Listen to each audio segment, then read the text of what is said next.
Well, we have come to the final chapter of No Talking.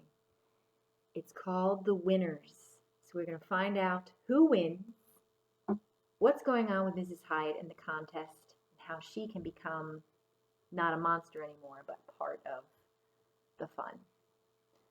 I was going to split it into two parts, but it's too good of a chapter, so I'm going to read the whole thing. The Winners, Chapter 20.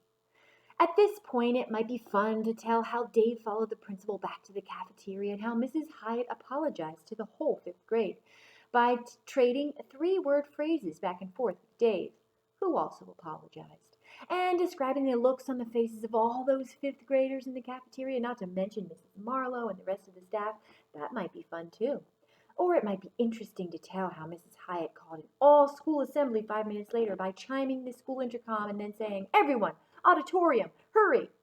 And how all the teachers in every grade were given 5 minutes at the assembly to explain the new no talking rules to their students, and how loud and confusing it was as they did that, and then how completely quiet it got when the principal announced, "Silence starts now."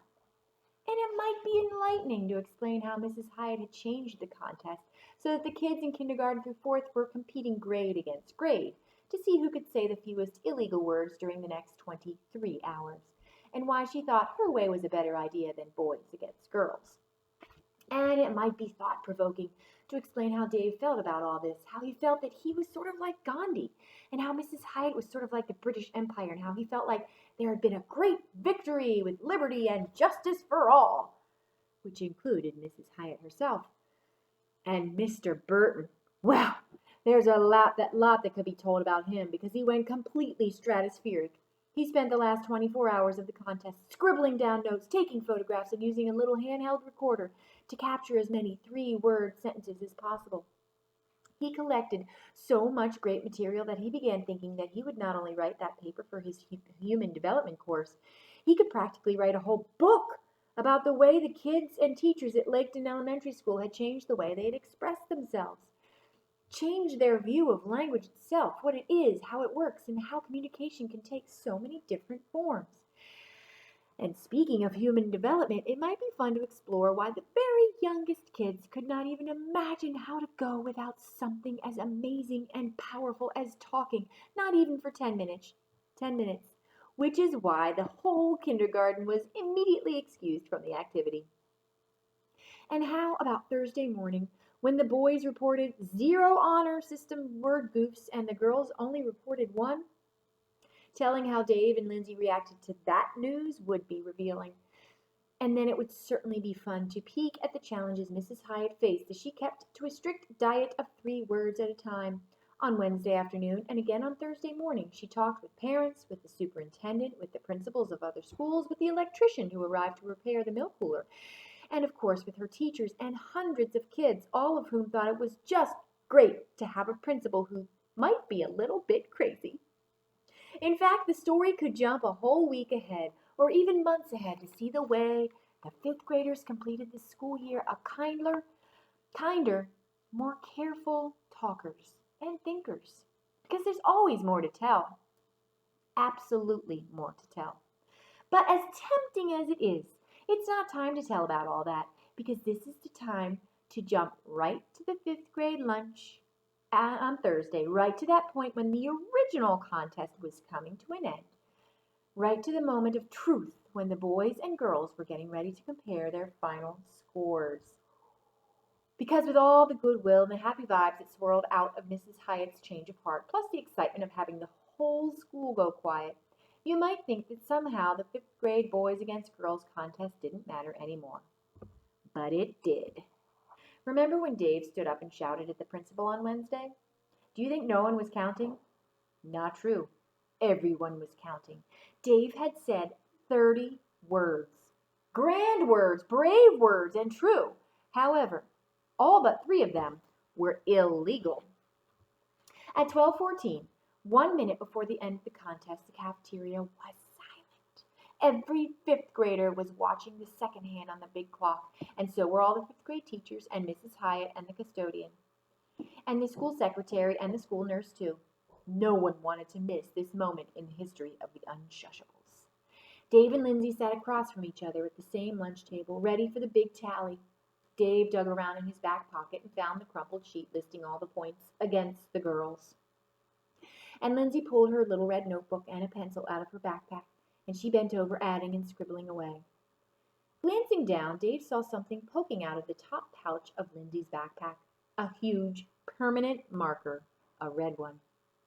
And Dave had no trouble at all imagining a big L on his forehead, because he already knew the final scores for both teams, and he was sure Lindsay did too. With just 15 seconds to go in the silent cafeteria, Lindsay stood up, looked down at the red notebook, took a deep breath, and she talked. I have to say this. My whole opinion changed about boys. You really did the honor system great. And being quiet, also great. Everyone, together. So, thanks. Why do you think she did that? Why did she do that big speech? Then the second hand pointed straight up. And it was 12:15, and the contest was over. A yell went up that nearly peeled the tiles off the floor. Kids jumped up out of their seats and ran and stood bouncing face to face with groups of friends, and everyone jabbered faster and louder than human beings ever should, laughing and nodding and telling everybody everything they were thinking and feeling. The louder it got, the louder everyone had to talk to be heard above the rising tumult, and the sound spiraled up toward that point where dogs run and stick their heads under a sofa. And amidst the burst of joy and noise and confusion, Lindsay shouted to Dave, "What's the official count?" Dave nodded, cupped his hands around his mouth, and bellowed, 47 against the girls. Lindsay looked at her notebook. She didn't try to talk, it was too loud for that. She turned the notebook around, and at the bottom of the page a number was circled. 74 against the boys. A huge defeat. Lindsay gave him an odd little smile. And Dave was ready for the teasing to begin. She shouted, "You didn't count?" He was confused. Count? Count what? Lindsay yelled as loud as she could, "What I said at the end!" Dave shook his head. What? The sound around him was deafening.